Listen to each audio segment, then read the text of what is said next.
سلامن ጥዕናን ንኹልኹም ተኸታተልተይ ይኹን እንዳበልኩ ናብ መደበይ ከኣቱን ከለኹ ኣብ ናይ ሎማዓንቲ መደበይ ደቂ ኣንስትዮ ድሕሪ ጾታዊ ርክብ ክግበረለን ዘደልዮ ኣገደስቲ ነገራት ሒዘልኩም መጽ ኣለኹ ብፍላይ ኣብ ሓዳር ህይወት ትርከቡ ኣንስትኹም ክትስእንወን ተዘይደሊኹም ድሕሪ ጾታዊ ርክብ ነዘን ቀጺለ ዝሕብረልኩም ነገራት ኣገደስቲ ዝኾና ነገራት ስለዝኾና እንተዘይጌርኩመን ሓዳርኩም ኣብ ሓደጋ እዩ ዝወድቕ ዋላኳ ኣብዛ ደቂ ኣንስትዮ ነዘን ነገራት ክትገብሩለን እንተዘይሓተታኹም ነዘን ነገራት ፈሊጥኩም ድሕሪ ጾታዊ ርክብ ክትገብርወን ክሕብረልኩም ይደሊ ንቻነልና ሓደሽቲ ዝኾንኩም ሰብስክራይብ ብምግባር ዝተፈላለዩ ናይ ጥዕና ናይ ሓዳር ህይወት ናይ ጾታዊ ርክብ ኢንፎርሜሽን ትረኽብሉ ቻነል ስድራ ንኽትኮኑ ብኽብሪ ሓትት መደብና ናብ ብዙሓት ንኽበጽሕ ላይክ ሼር ግበርዎ ነዚለ ናብ መደበይ ከኣቱን ከለኹ ቀጺለ 7 ኣገደስቲ ነገራት ክንርኢና ናይዘን 7 ኣገደስቲ ነገራት ጥቕምታተን ድማ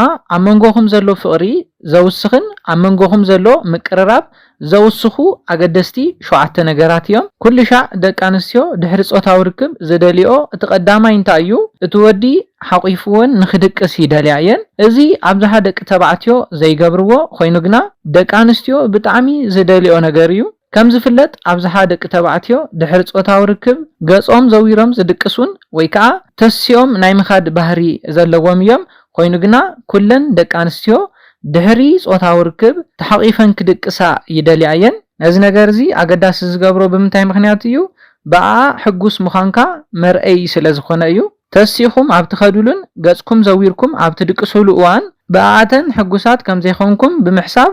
ናብ ጭንቀትን ናብ ሓሳብን ስለዝኣትዋ እዩ ኣስዒቡውን ኣብ ሓዳርኩምን ኣብ ፍቕርኩምን ልዑል ዝኾነ ሳዕቤን ዘሕድር ነገር እዩ ስለዝኾነ ደቂ ተባዕትዮ ድሕሪ ጾታዊ ርክብ ሓቂፍኩምን ብምድቃስ ሓዳርኩምን ፍቕርኩምን ምቁርን ኣጻልነት ዘለዎን ክትገብርዎ ትኽእል ኢኹም እቲ ካልኣይ ንሪኦ ድሕሪ ጾታዊ ርክብ ሓንቲ ጓል ኣንስተይቲ ክትፍቀር ትደልያ ክትፍቀር ክንብል ከለና ክንደየናይ ከም ትፈትዋ ብጾታዊ ርክብኩም ክንደየናይ ከም ዝተሓጎስኩም ዝተፈላለዩ ናይ ፍቕሪ ቃላት ተጠቒምኩም ክትነግርወን ኣለኩም ኣባና ኣብዝሓ ግዜ ዝተለመደ ቅድሚ ጾታዊ ርክብ እዩ ቅድሚ ጾታዊ ርክብ ዝተፈላለዩ ናይ ፍቕሪ ቃላት ተጠቒምና ፍቕርና ንገልጸለን ኢና ኮይኑ ግና ብድሕሪ ጾታዊ ርክብ ግና ኣይንደግሞን ኢና ኮይኑ ግና ብድሕሪ ጾታዊ ርክብ ሕቁፍ ኣቢልኩም እዘን ነገራት ክትነግርወን ኣለኩም ልዑል ዝኾነ ተሓጓስ ስለዝፈጥረለን እዩ እቲ ሳልሳይ ንሪኦ እቲ ጾታዊ ርክብ ከመይ ከም ዝነበረ ክትፈልጥ ትደልያ ጾታዊ ርክብ ምስ ወዳእኹም ትድቅሱን ተሲኹም ትኸዱን እንተኾይንኩም ኣብተን ደቂ ኣንስትዮ ኣብ ርእሰን ዝለዓል ሕቶ ኣሎ እዚ ሕቶ እዚ ከጭንቀን ክሕስበን ስለዝኽእል እዩ ኮይኑ ግና ከመይ ከም ዝነበረ ክትዘራረቡ ክትክእሉ ኣለኩም እዚ ነገር እዚ ምግባርኩም ዝሓሸት ንኽትኮን ዝሕግዛ እዩ ንቐጻሊ ጾታዊ ርክብኩም እውን ድልውቲ ንኽትከውን ዝሕግዛ እዩ ነዚ ነገር ኣብ ትዘራረቡሉ እዋን ሕጉስቲ ስለትኸውን ቀጻሊ ጾታዊ ርክብኩም ኣብ ትፍጽሙሉ እዋን ወይ ከዓ ቀጻሊ ጾታዊ ርክብ ክትፍጽሙ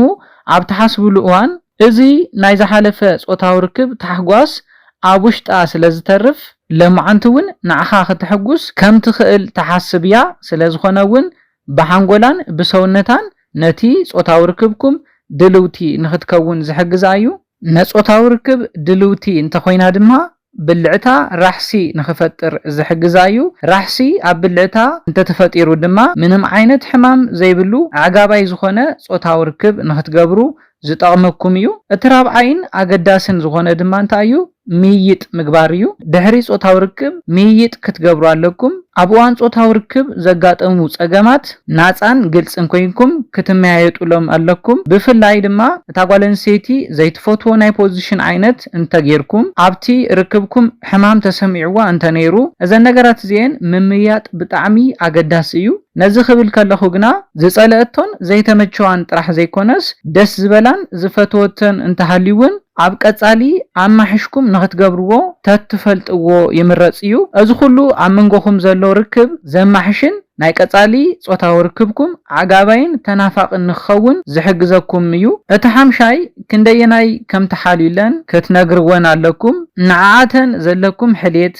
ንዓኣተን ዘለኩም ክንክን ብተግባር ክተርእይወን ኣለኩም ንኣብነት ድሕሪ ጾታዊ ርክብ ሻወር ኣብ ትገብሩሉ እዋን بحاليوت ننفسن كتحصبون لكم بفقري انداتسعامكم كخون يخእል እዩ ንስኻትኩም ክንደየናይ ንነብሰን ከም ተሓስቡለን ከተርእይዎን ኣለኩም ምክንያቱ እንታይ እዩ ንስኻትኩም ካብ ካልኦት ኣወዳት ዝተፈለኹም ከም ዝኾንኩም ከተርእዩ ትኽእልሉ ዕድል ስለዘለኩም እዩ ምክንያቱ እንታይ እዩ ድሕሪ ጾታዊ ርክብ ኣብዝሓ ደቂ ኣንስትዮ ዝሓስብኦ እንታይ እዩ ገጽኩም ዘዊርኩም ክድቅሱ ከም ዝኾንኩምን ወይ ከዓ ተሲኹም ክትገዱ ከም ትኽእሉን እየን ደቂ ኣንስትዮ ዝሓስባ ስለዝኾነ ነዘን ነገራት ኣብ ትገብሩለን እዋን ማለት እውን ሻወር ኣብ ትገብሩሉ እዋን ንነብሰን ክንክን ብምግባር ቀሰቢልኩም ኣብ ተሓጽቡን እዋን ካብቶም ካልኦት ደቂ ተባዕትዮ ፍሉይ ከም ዝኾንኩም መርአይ ሜላ እዩ እቲ ሻድሻይ ድሕሪ ጾታዊ ርክብ ምግቢ ትበልዑ እንተኾይንኩም ባዕልኹም ምግቢ ካብ ምስራሕ እስካብ ምቅርራብ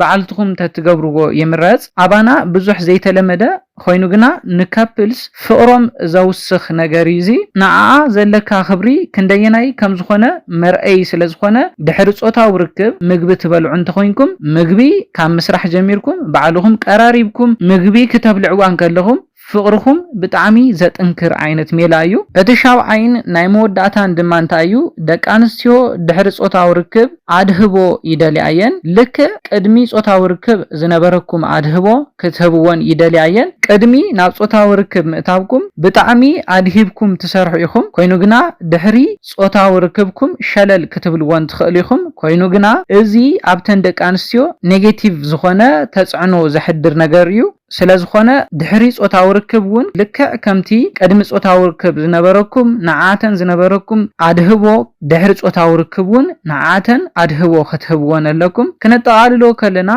እዘን 7 ኣገደስቲ ነገራት እንተጌርኩም ኣብ መንጎኹም ዘሎ ፍቅሪ ልዑል ንኽኾንን እታ ጓል ኣንስተይቲ ናትካ ጥራሕ ንኽትኮንን ዝገብር እዩ ምክንያቱ እንታይ እዩ ንስኻትኩም ካብቶም ካልኦት ደቂ ተባዕትዮ ዝተፈለኹም ከም ዝኾንኩም ስለ ተርእይሉ እዩ ስለዝኾነ ነዘን 7 ኣገደስቲ ዝኾና ነገራት ንኽትገብሩ እንዳሓበርኩ መደበይ በዚ ክዛዝም ካብ ናይ ልማዓንቲ መደበይ ዝኾነ ሓድሽ ነገር ከም ዝሓስኩም ተስፋ ይገብር መደብና የምህር ይልኩም ተሓሲብኩም ላይክ ሼር ገበርዎ ሓሳብ ርእይቶ እንተሃሊኩም ብኮሜንት ሴክሽን ሓሳባትኩም ግለጹለይ ሰላምን ጥዕናን ንኹላትና ይኣነየለይ